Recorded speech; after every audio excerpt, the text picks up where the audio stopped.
नमस्कार, मैं हूं शशि। आइए झारखंड की टॉप 25 प्रमुख खबर जानते हैं।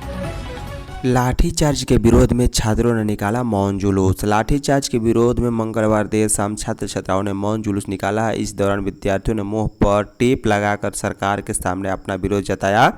इसमें कुछ विद्यार्थियों ने मुंह पर उंगली रखी तो कुछ ने मुंह पर टेप लगाकर रोष व्यक्त किया। छात्रों ने पुलिसकर्मियों को गुलाब का फूल देकर भी विरोध जताया है। मार्च के दौरान छात्रों के हाथों में मोबाइल फोन की फ्लैश लाइट भी नजर आई। जयपाल सिंह मुंडा स्टेडियम से शुरू हुई रैली अल्बर्ट एक्का चौक तक गई है। इधर आंदोलन स्थल पर भाजपा के वरिष्ठ नेता दीपक प्रकाश पहुंचे और छात्रों की मांगों के समर्थन में उनके साथ खड़े रहने का भरोसा दिलाया। उन्होंने लाठीचार्ज की निंदा भी की है। बता दें कि जेपीएससी जेएसएससी अभ्यर्थी न्याय मंच के अध्यक्ष राम अवतार महतो ने अभ्यर्थियों पर हुई लाठीचार्ज की निंदा की। वहीं आजसू के केंद्रीय अध्यक्ष सुदेश महतो भी स्टेडियम जाकर छात्रों से मुलाकात की है। उन्होंने छात्रों पर हुई कार्रवाई की निंदा की। कहा कि संवाद की मेज पर संवेदना और सड़क पर दमन सरकार के दोहरे चरित्र को उजागर करता है।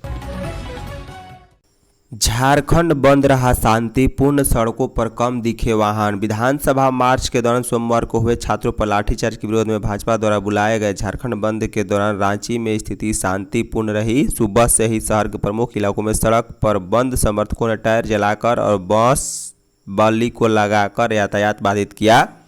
हालांकि पुलिस ने मौके पर जाकर टायर बुझाए और करीब 1 घंटे के अंदर अधिकांश इलाकों में यातायात सामान्य किया गया। इसी दौरान कुछ बंद समर्थकों को पुलिस ने हिरासत में भी लिया है। बंद के दौरान पुलिस की मुस्तैदी से कहीं से कोई बड़ी अप्रिय घटना, तोड़फोड़ आदि की खबर नहीं है। बता दें कि सुबह करीब 8 बजे ही रातू रोड, पिस्का मोड़, हरमू, किशोरगंज, काके रोड समेत शहर के कई प्रमुख मार्गों पर बंद समर्थकों ने सड़क जाम करने का प्रयास किया। टायर जलाए जाने से कुछ देर के लिए यातायात पूरी तरह प्रभावित हुआ। बंद को देखते हुए पुलिस प्रशासन ने पहले से ही सुरक्षा के व्यापक इंतजाम किए थे। प्रमुख चौक चौराहों और संवेदनशील स्थानों पर पर्याप्त संख्या में पुलिस बल तैनात किया गया था। पुलिस की सक्रियता के कारण स्थिति जल्द ही नियंत्रण में आ गई थी।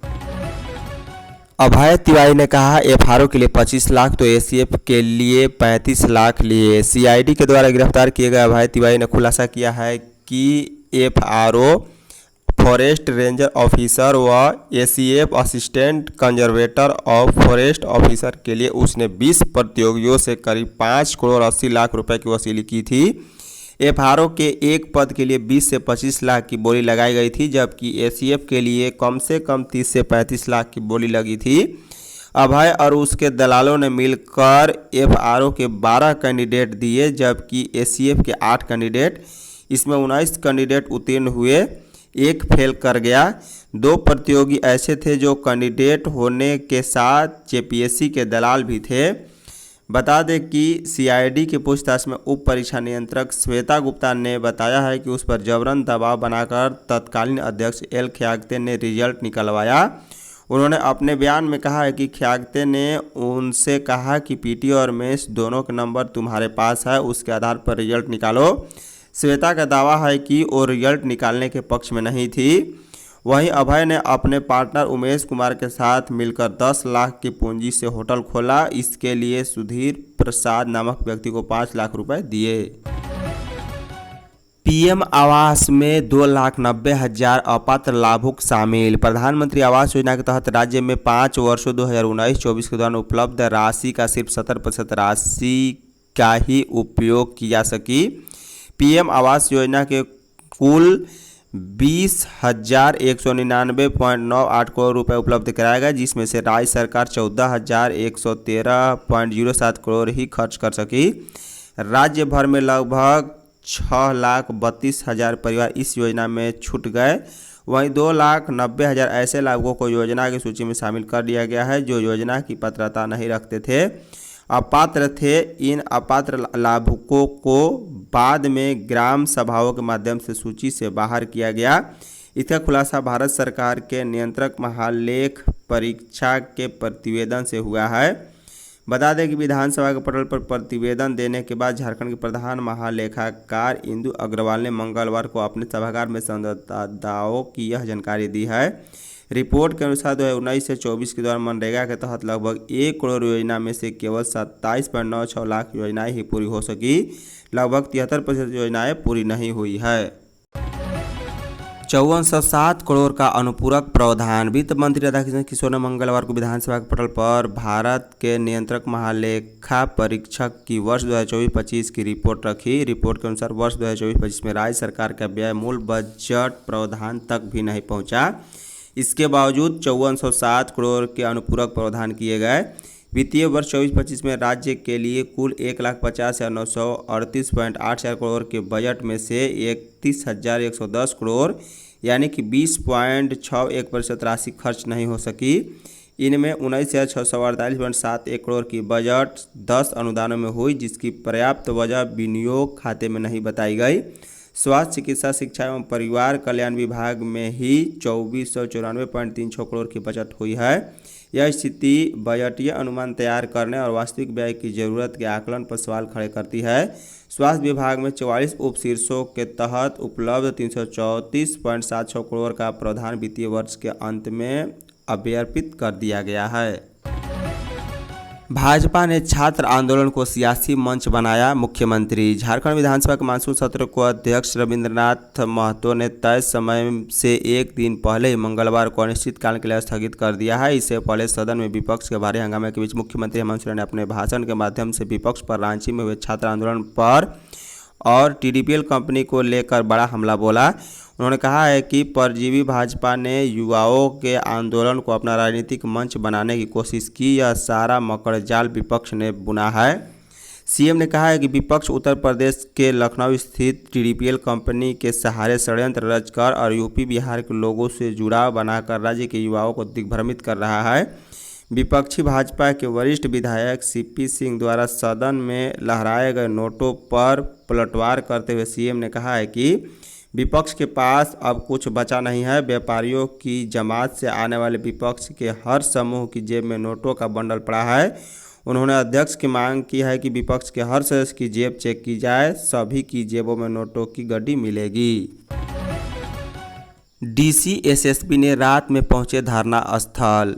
रांची के कचहरी रोड स्थित जयपाल सिंह मुंडा स्टेडियम में धरना दे रहे छात्रों से DC मंजुनाथ भयंत्री और SSP राकेश रंजन ने देर रात मुलाकात की। दोनों अधिकारियों ने छात्रों से बातचीत कर उनका हाल जाना। इसी बीच अधिकारियों के अचानक वहां पहुंचने से कुछ देर के लिए अफरा तफरी मच गई। DC ने छात्रों से कहा है कि यदि वे CGL परीक्षा रद्द कराना चाहते हैं तो इसके लिए ठोस आधार और साक्ष्य दे, साथ ही वकील के साथ आकर प्रशासन के समक्ष अपनी बातें रखे। वहीं SSP ने छात्रों से कहा है कि वे आस पास घूम रहे अवांछित तत्वों की पहचान करें और उन्हें वहां से हटाएं। इधर धरना स्थल पर अधिकारियों के पहुंचने की सूचना पर पूर्व मंत्री व भाजपा नेता अमर बावरी, धनबाद के विधायक राय सिन्हा, पूर्व विधायक भानु प्रताप शाही समेत कई लोग पहुंचे। इसी बीच धरना स्थल के पास मास्क पहने आजमगढ़ के एक युवक से पूछताछ की गई। संतोषजनक जवाब न देने पर पुलिस उसे थाने ले गई है। पुलिस उससे थाने में पूछताछ कर रही है। राहुल गांधी के इशारे पर छात्रों पर बर्बरतापूर्ण कार्रवाई। बीजेपी। भाजपा प्रदेश अध्यक्ष आदित्य साहू ने प्रेस वार्ता कर कहा है कि विधानसभा घेराव के दौरान लाठीचार्ज के लिए सीधे तौर पर राहुल गांधी जिम्मेदार हैं। राहुल गांधी को छात्रों के नाम पर देश को गुमराह करने और सुविधा की राजनीति करने के लिए देश की जनता से माफ़ी मांगनी चाहिए। साहू ने कहा है कि झारखंड में कांग्रेस के समर्थन में हेमंत सरकार चल रही है। राहुल गांधी मोबाइल से छात्रों से बात करके उन पर दबाव डालने का काम करते हैं, परंतु उन्होंने छात्रों की CBI जांच की डिमांड को लेकर कभी भी राज्य सरकार पर दबाव डालने का काम नहीं किया। राहुल गांधी में अगर थोड़ी भी नैतिकता है तो राज्य के छात्रों के साथ CM के दरवाजे पर धरना देने का काम करे। उन्होंने कहा है कि एक तरफ राहुल गांधी देश के शिक्षा मंत्री का इस्तीफा मांगते हैं, वहीं दूसरी ओर झारखंड के शिक्षा मंत्री के इस्तीफे की मांग पर कभी भी बात नहीं करते। JPSC 11वीं से 13वीं में भी अभय ने लेन देन कबूला। JPSC की 14वीं PT में कथित गड़बड़ी का मामला अभी शांत भी नहीं हुआ है कि अब JPSC की 11वीं 13वीं तक भी परीक्षा संदेह के घेरे में आ गई। TDPL के मार्केटिंग मैनेजर और बाद में CGL से बहाल हुए अभय तिवारी ने स्वीकारोक्ति बयान में CID को JPSC के चेयरमैन रहे एल ख्यागते के अलावा अजीत भट्टाचार्य, जमाल अहमद व डॉक्टर अनिमा हंसदा पर संगीन आरोप लगाए हैं। अभय ने 11वीं से 13वीं की परीक्षा में भी लेन देन स्वीकार की है। अभय ने सीआईडी को बताया है कि नामकुम के आदित्य पांडे ने ख्यागते अजित भट्टाचार्य, इनके पीए ब्रजराम, जमाल अहमद और अनिमा हंसदा और टीडीपीएल के निदेशक रामवीर सिंह से संपर्क कर इंटरव्यू में 7 अभ्यर्थियों के नंबर बढ़ाए थे। इसके एवज में लाखों रुपए वसूले गए। अभय ने सीडीपीओ परीक्षा में भी प्रति अभ्यर्थी 10 लाख लेन देन की बात कबूली है।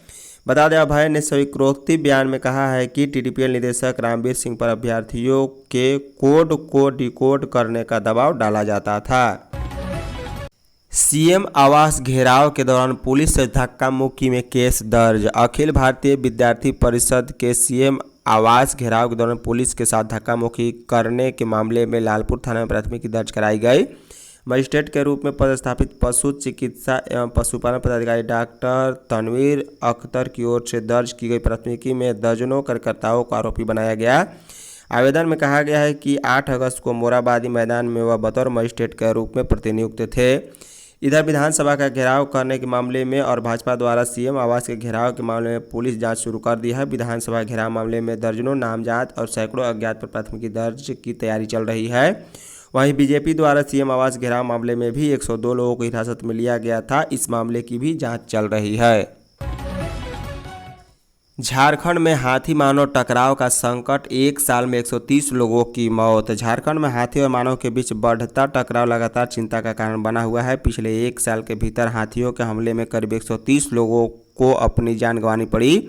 वन विभाग के मुख्य वन संरक्षक SR नटेश के अनुसार राज्य में सामान्यतः प्रतिवर्ष हाथियों के हमले में 90 से 95 मौतें होती है, लेकिन इस वर्ष यह आंकड़ा काफ़ी बढ़ गई है। जेपीएससी पीटी में सफल अभ्यर्थी भी अब धरना पर। जेपीएससी परीक्षा रद्द की मांग को लेकर छात्र 17 दिनों से आंदोलनरत है। वहीं दूसरी ओर अब जेपीएससी और बैकलॉग परीक्षा में सफल अभ्यर्थी ने भी परीक्षा रद्द किए जाने के विरोध में मोर्चा खोल दिया है।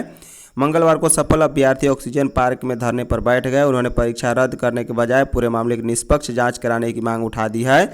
अभ्यर्थियों ने कहा है कि यदि परीक्षा में किसी स्तर पर गड़बड़ी हुई है तो उसकी निष्पक्ष जाँच होनी चाहिए, लेकिन बिना जाँच पूरी परीक्षा रद्द करना उसके साथ अन्याय होगा जिन्होंने पूरी ईमानदारी से परीक्षा पास की है। धरने पर बैठे अभ्यर्थियों ने कहा है कि परीक्षा में बड़ी संख्या में ऐसे उम्मीदवार हैं जिनकी सफलता पूरी तरह उनकी मेहनत और योग्यता पर आधारित है।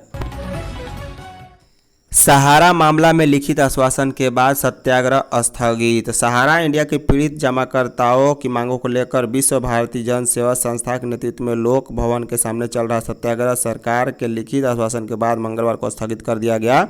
आंदोलनकारियों ने सरकार को मांगों पर कार्रवाई के लिए 1 माह का समय दिया है। साथ ही स्पष्ट किया है कि सत्याग्रह स्थगित हुआ है, समाप्त नहीं। तय अवधि में मांगों पर कार्रवाई नहीं होने पर सहारा पीड़ित दोबारा आंदोलन शुरू करने के साथ झारखंड विश्व का घेराव करेंगे। सरकार की ओर से विधायक अनुरूप चटर्जी और चंद्रदेव महतो प्रतिनिधिमंडल के रूप में सत्याग्रह स्थल पर पहुंचे और आंदोलनकारियों से वार्ता की। वार्ता के बाद विधानसभा की ओर से लिखित आश्वासन सौंपा गया है। तीसरी सोमवारी पर नागपंचमी का दुर्लभ संयोग। श्रावण मास की तीसरी सोमवारी पर 17 अगस्त को इस बार नागपंचमी का अति दुर्लभ और शुभ संयोग बन रहा है। पंचांग के अनुसार श्रावण शुक्ल पक्ष की पंचमी तिथि 16 अगस्त की शाम 4:55 से शुरू होकर 17 अगस्त को शाम 5 बजे तक रहेगी। ऐसे में 17 अगस्त को सुबह 6 बजे से 8:10 तक पूजा का सबसे उत्तम मुहूर्त रहेगा। इसी दिन पहाड़ी मंदिर समेत राजधानी के तमाम शिवालयों में बाबा भोलेनाथ के जलाभिषेक, विशेष श्रृंगार और नाग देवता की पूजा अर्चना के लिए श्रद्धालुओं की भारी भीड़ जुटने की संभावना है। आचार्य रामदेव पांडे के अनुसार सावन सोमवार और नागपंचमी का एक साथ पड़ना अत्यंत ही फलदायी माना जाता है। भगवान शिव के गले में विराजमान नाग देवता की पूजा के साथ महादेव की आराधना इस दिन को और भी फलदायी बना देती है। देवघर में जलार्पण को 6 किलोमीटर तक लगी कांवरियों की कतार। राजकीय श्रावणी मेला 2026 के 13वें दिन मंगलवार को भी द्वादश ज्योतिर्लिंग में सर्वश्रेष्ठ कामना लिंग बाबा बैद्यनाथ मंदिर में श्रद्धालुओं की भारी भीड़ उमड़ी। मेले की दूसरी सोमवारी पर जलार्पण के लिए उमड़ी भारी भीड़ में बचे कांवरिया और श्रद्धालुओं का भी जुटान होने के कारण करीब 6 किलोमीटर लंबी कतार जलार्पण के लिए लग गई। वहीं 2 दिनों के बाद शीघ्र दर्शनम कूपन मिलने से वहां भी काफ़ी भीड़ जुटी रही। शीघ्र दर्शनम जलार्पण करने वालों की भी कतार काफ़ी लंबी हो गई थी। भीड़ के कारण बाह्य अर्घा से बाबा बैद्यनाथ पर जलार्पण करने वालों की कतार भी काफ़ी लंबी रही। हालांकि आंतरिक से लेकर बाह्य सहित माता पार्वती मंदिर के बाहर लगाए गए बाह्य अर्घा के माध्यम से सबों ने सुगम जलार्पण किया है। अंतर्राज्यीय साइबर ठग गिरोह के 4 गिरफ्तार। राउरकेला पुलिस ने अंतर्राज्यीय साइबर ठग गिरोह का खुलासा किया है। पुलिस ने इसमें शामिल झारखंड के देवघर के 4 आरोपियों को गिरफ्तार किया है, जबकि इस मामले में शामिल एक आरोपी को पुलिस पहले ही गिरफ्तार कर जेल भेज चुकी है। साइबर ठगों ने करीब 3.5 करोड़ रुपए का चूना लगाया है। यह राशि बढ़ भी सकती है। गिरोह के खिलाफ देश भर के विभिन्न थाना में 31 मामले दर्ज हैं। पुलिस ने आरोपियों के पास से करीब 47 लाख की संपत्ति जब्त की है। इनके पास से गिरफ्तारी के दौरान 24,900 रुपये cash, 5 mobile phone, 5 ATM card, 1 Scorpio सहित अन्य सामान बरामद किए गए। एसपी नितेश बागवानी ने मंगलवार को मीडिया को बताया कि राउरकेला के उदित नगर थाना में 6 अगस्त को एक मामला दर्ज हुआ था, जिसमें PM किसान योजना का फर्जी APK फाइल्स बनाकर पीड़िता के अकाउंट से राशि निकासी की गई थी। चाईबासा में 4 नक्सलियों ने किया सरेंडर। कोल्हान, पोडाहाट एवं सरांडा क्षेत्र में नक्सलवाद के खिलाफ चलाए जा रहे संयुक्त अभियान में पुलिस सुरक्षा बलों को बड़ी सफलता मिली है। मंगलवार को ऑपरेशन नवजीवन 3 के तहत भाकपा माओवादी संगठन के 4 नक्सलियों ने पुलिस एवं केंद्रीय सुरक्षा बलों के समक्ष आत्मसमर्पण किया है। आत्मसमर्पण करने वालों में 10 लाख रुपए के इनामी जोनल कमेटी सदस्य सालुका कायम उर्फ भुवनेश्वर उर्फ डांगिल भी शामिल है। वहीं अन्य नक्सलियों में 1 लाख रुपए की इनामी सदस्य कोदुमिनी कोड़ा उर्फ कोदम मुनि, दस्ता सदस्य पिंकी पूर्ति उर्फ सकाती पूर्ति तथा अनीता तामसोय उर्फ अनीता कायम उर्फ मुक्ता शामिल है। धन्यवाद।